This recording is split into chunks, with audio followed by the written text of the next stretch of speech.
Hello students, welcome back.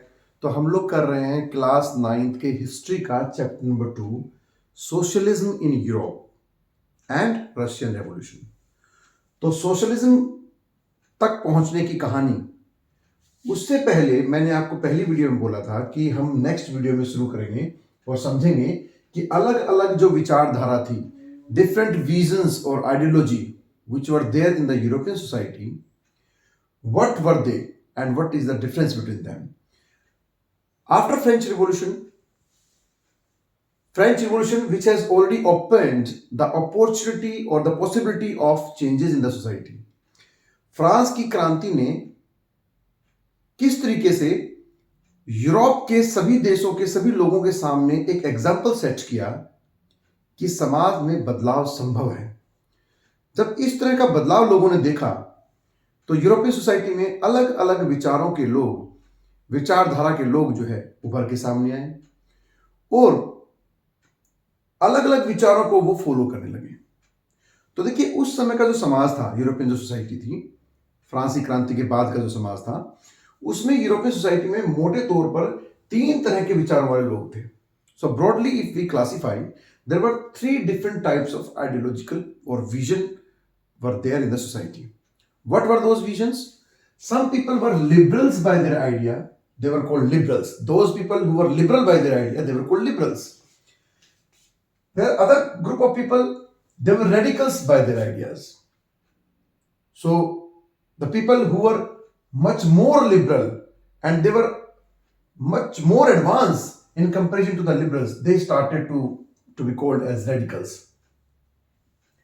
And then still all the people in the society were not totally changed. सभी लोग नहीं बदलाव चाहते थे, क्योंकि कुछ सोसाइटी में ऐसे लोग भी थे जो पुराने चले आ रहे सिस्टम को ही सपोर्ट करते थे। वो समाज में थोड़ा बहुत बदलाव तो चाहते थे, लेकिन एक दिन रातों रात में, एक ही दिन में या सडनली रैपिडली समाज के अंदर चेंज हो, इस चीजों को वो, इस तरह की चीजों को वो सपोर्ट नहीं करते थे। वो कहलाए कंजर्वेटिव। तो आइए वन बाय वन करके इन तीनों के डिफरेंस को समझते हैं। तो आज के इस वीडियो में हम लोग इन तीनों तरह के आइडियोलॉजीज को समझेंगे, इन तीनों तरह की जो विचारधारा है उनमें क्या डिफरेंस है वो समझेंगे। सबसे पहले फ्रांस की क्रांति के बाद लोग जो आए उनको कहा गया लिबरल्स। लिबरल्स जो थे वो सभी धर्मों को एक समान मानते थे, यानी सभी धर्मों के लोगों की रिस्पेक्ट होनी चाहिए, इक्वलिटी होनी चाहिए। All the people with different religions living in the society should have equality. तो अगर धर्मों की बात आए कि सभी धर्मों को समानता का अधिकार किन लोगों ने दिया या कौन लोग सपोर्ट करते थे, तो लिबरल्स जो लोग थे वो सभी धर्मों को एक समान मानने वाली बातों पर, विचारों पर सहमत थे। दूसरा, लिबरल्स के अंदर एक प्रॉब्लम यह थी कि वो उन अमीर लोगों को इन फेवर नहीं करते थे जो पहले से समाज में थे, जो एक्टिव सिटीजन्स थे, जो टैक्स पे करते थे, या जो वर्किंग क्लास थे। उनमें जो अमीर लोग थे जो वर्किंग क्लास को सपोर्ट करते थे, ये लोग उनको भी फेवर करते थे। कहते थे कि समाज में ये लोग भी होने चाहिए, ऐसा नहीं कि इनको एलिमिनेट कर दिया जाए। तो ये कुछ ना कुछ जो है, क्योंकि लिबरल्स जो है ये वो पहली विचारधारा है, फर्स्ट विचारधारा है, फर्स्ट आइडियोलॉजी है, विजन है, जो कि बिल्कुल फ्रांस की क्रांति के तुरंत बाद समाज में एग्जिस्टेंस में आया है। तो नया युग है, नई शुरुआत है। तो अभी ये लोग बिल्कुल अपोजिशन में नहीं है। स्पेशल जो प्रिविलेजेस वाले लोग हैं, जो 15% जो स्पेशल प्रिविलेजेस वाले जो क्लर्जी पीपल थे, ये उनके बिल्कुल अगेंस्ट नहीं है। कुछ ही उनको भी सपोर्ट करते थे, और ये तो बल्कि ये मानते थे कि जो रिप्रेजेंटेटिव गवर्नमेंट बनाई जाएगी उसमें सबको वोटिंग राइट्स नहीं देने चाहिए, बल्कि जो क्रीमी लेयर है, जिनको हम एक्टिव सिटीजन्स बोलते हैं, जो वर्किंग क्लास है, जो अपनी वेजेस का लगभग 3 दिन की वेजेस के बराबर टैक्स पे करते हैं, तो वो तो अमीरी क्लास हो गई। तो ये उनको सपोर्ट करते थे, उनको बिल्कुल अगेंस्ट नहीं थे।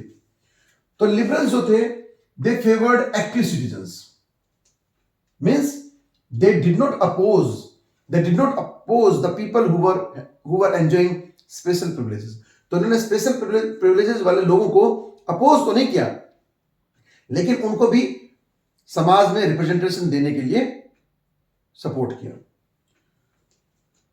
लेकिन लिबरल लोगों ने जो एब्सोल्यूटिक मोनार्की सिस्टम था, निरंकुश राजा का शासन, ये उसके विरोधी थे। इनका मानना था कि जो अनकंट्रोल पावर्स है ना राजा के पास, वो अनकंट्रोल नहीं होनी चाहिए, यानी एक कॉन्स्टिट्यूशन होना चाहिए, एक पार्लियामेंट्री बॉडी होनी चाहिए जिससे सलाह करके राजा जो है डिसीजन ले। एब्सोल्यूटिक पावर्स किसी एक इंडिविजुअल व्यक्ति के हाथ में नहीं होनी चाहिए। So they opposed uncontrolled absolutic power of the king, of the monarch. तो ये लोग रिलीजन की इक्वलिटी चाहते थे, लेकिन ये एक्टिव सिटीजन्स को भी फेवर करते थे। बट इनका मेन अपोजिशन क्या था, इनका मेन पॉइंट क्या था, विजन क्या था? ये अनकंट्रोल्ड और एब्सोल्यूटिक जो पावर थी राजा की मोनार्की सिस्टम में, उसको ये फेवर नहीं करते थे, उसके अगेंस्ट थे। यानी कि मोनार्की में चाहते थे कि मोनार्क राजा हो, राजा होने से उनको कोई प्रॉब्लम नहीं थी, लेकिन राजा एब्सोल्यूटिक मोनार्क ना हो, बल्कि वो रिप्रेजेंटेटिव गवर्नमेंट से या कॉन्स्टिट्यूशन होना चाहिए जिस पर बेस्ड वो कानून बनाए, और उसकी कुछ अकाउंटेबिलिटी लोगों के प्रति होनी चाहिए। अब देखिए, मैंने यही पॉइंट यहां पे थोड़ा सा एक्सप्लेन किया है। दे फेवर्ड एक्टिव सिटीजन्स। जो लिबरल जो सोसाइटी के लोग थे, लिबरल जो विचारधारा वाले लोग थे, वो ऐसे गवर्नमेंट फॉर्म करना चाहते थे, ऐसे रिप्रेजेंटेटिव गवर्नमेंट फॉर्म करना चाहते थे जिसमें एक्टिव सिटीजन्स जो है वोट डालें। ये लोग डेमोक्रेटिक नहीं थे विचारों से। Liberals were not democratic. देखो, डेमोक्रेटिक आइडियोलॉजी क्या होती है? जिसमें सबके लिए समानता हो, औरतों के लिए भी हो, पुरुषों के लिए भी हो, कोई अमीर हो, गरीब हो, सबके लिए समानता होनी चाहिए। That is called democratic ideology. But democracy के फेवर में ये लोग नहीं थे। क्यों? क्योंकि ये स्पेशल प्रिविलेजेस वाले लोगों को भी फेवर करते थे।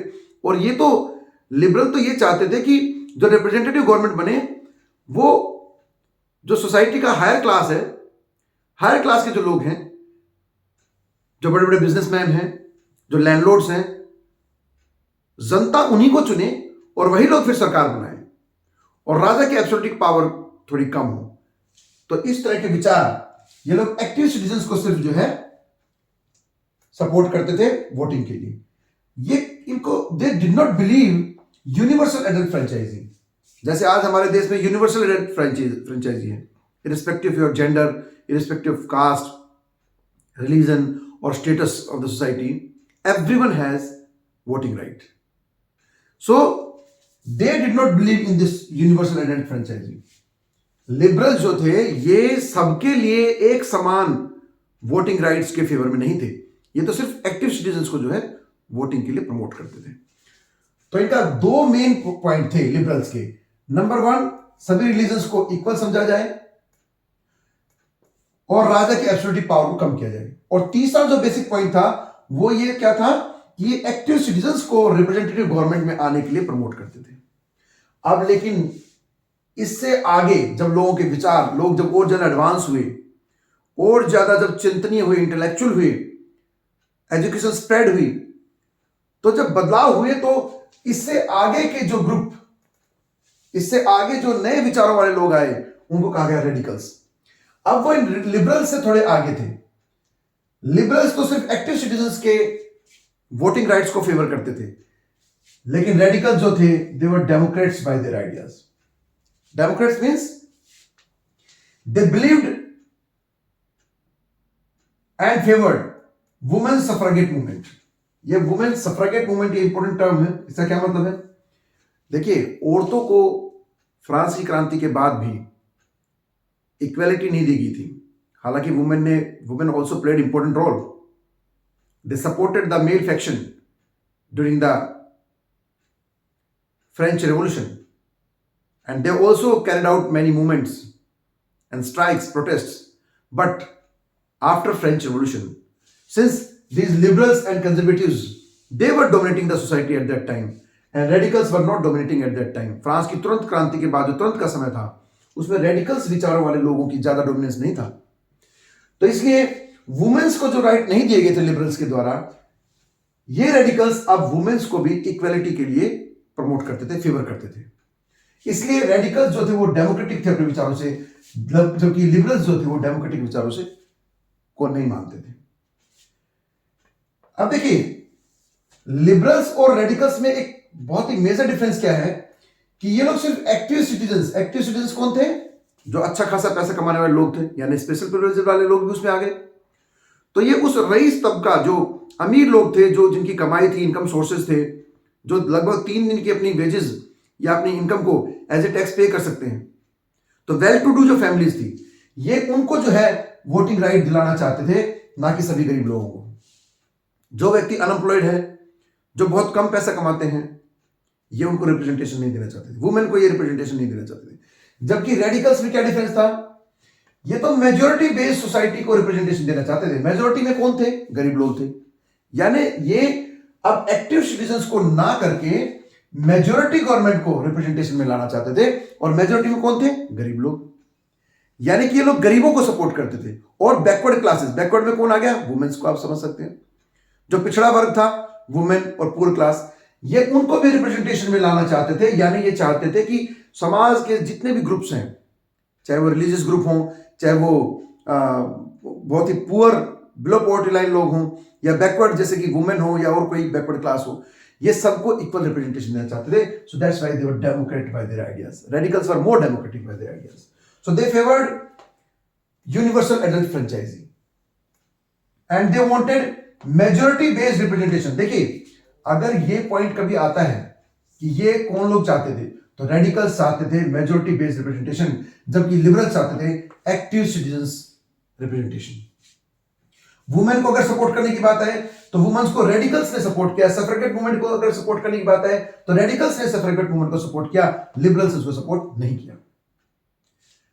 ये लोग एक्टिव सिटीजन्स को प्रमोट करते थे, जबकि ये लोग अपोज करते थे स्पेशल प्रिविलेजेस वाले लोगों को। ये लोग अपोज करते थे। लिबरल तो खाली राजा के एब्सोल्यूटिक पावर को अपोज करते थे, जबकि ये लोग सभी स्पेशल प्रिविलेजेस वाले लोग, जो लैंडलॉर्ड हुआ करते थे, जो सेटोर्स में रहते थे, मैनॉर्स में रहते थे, ये उन सब स्पेशल प्रिविलेजेस वाले लोगों के अगेंस्ट थे, और ये सबको रिप्रेजेंटेशन देना चाहते थे। इसलिए they are called radicals are more democratic in comparison to.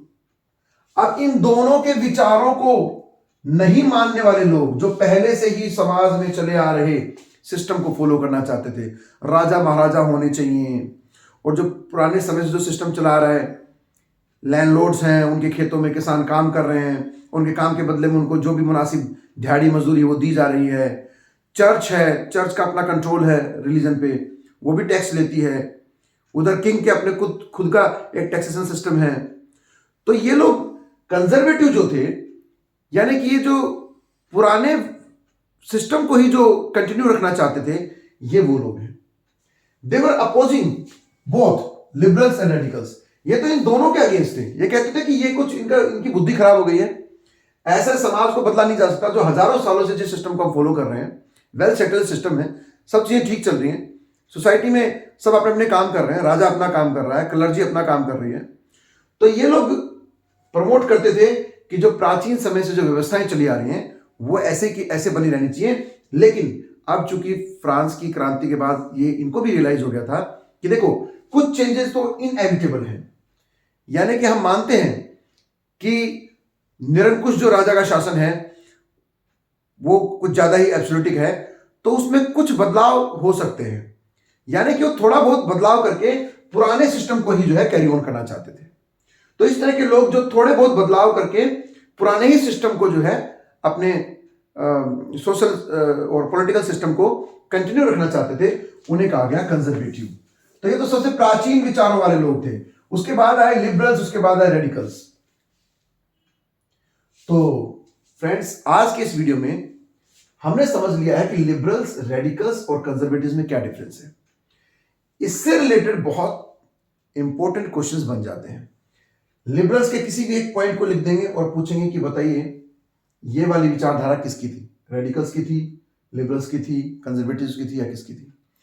तो फ्रेंड्स, इस तरीके से कंपैरेटिव स्टडी हमने कर ली है। हमने जान लिया कि इसमें और इसमें क्या आइडियोलॉजिकल डिफरेंसेस थे, इन तीनों में हमने स्टडी कर लिया है। अब आज के इस वीडियो में इतना ही काफी है। अब इसके बाद, इन तीन विचारों के बाद, फ्रांस की क्रांति के बाद तो पूरे यूरोप में ये तीन विचारधारा थी। अब जब इंडस्ट्रियलाइजेशन हुआ देखिए हम पढ़ रहे हैं चैप्टर नंबर 2 सोशलिज्म। तो ये जो वर्ड है सोशलिज्म, अब हमने यहां पर पहुंचना है, सोशलिज्म पे पहुंचना है। उसके बाद ही तो हम रशियन रिवॉल्यूशन के बारे में डिस्कशन करेंगे, क्योंकि रशिया में जो रिवॉल्यूशन हुआ था वो लिबरल आइडियाज या रेडिकल्स या कंजर्वेटिव के कारण नहीं हुआ था, वो तो सोशलिस्ट विचारों वाले लोगों के कारण हुआ था, सोशलिज्म के कारण हुआ था, समाजवाद के कारण। समाजवादी विचारधारा जब स्प्रेड हुई रशिया में, और जो फैक्ट्रीज में काम करने वाले लेबर्स ने जब स्ट्राइक करनी शुरू कर दी, प्रोटेस्ट करना शुरू कर दिया, तब जाकर के रशिया में क्रांति हुई। तो फिर इन तीनों बातों को जानने के बाद, इन तीनों आइडियोलॉजी को समझने के बाद, विजन्स को समझने के बाद, अब हमारा जो नेक्स्ट वीडियो होगा उसमें हम अपने चैप्टर के शुरुआती जो चैप्टर्स के जो शुरुआती पेजेस हैं, शुरुआत में जो दिया हुआ है उस कंसेप्ट को क्लियर करेंगे, और सोशलिज्म के कंटेक्स्ट में हम स्टडी करेंगे और समझेंगे कि सोशलिज्म क्या था, कैसे ये अमर्ज हुआ, किस तरह के ये लोग डिमांड कर रहे थे, कौन ये लोग थे जो सोशलिज्म की डिमांड कर रहे थे, और कौन वो विचारक थे जिन्होंने इंपॉर्टेंट रोल प्ले किया समाजवादी विचारों को प्रोपेगेट करने में, और फिर किस तरीके से ये समाजवाद रशिया के अंदर क्रांति लेके आया, और फिर 1922 में रशिया में एक साम्यवादी यानी कम्युनिस्ट गवर्नमेंट की फॉर्मेशन हुई। तो ठीक है फ्रेंड्स, आज के लिए इतना काफी है, मिलते हैं अगली वीडियो में। Thank you.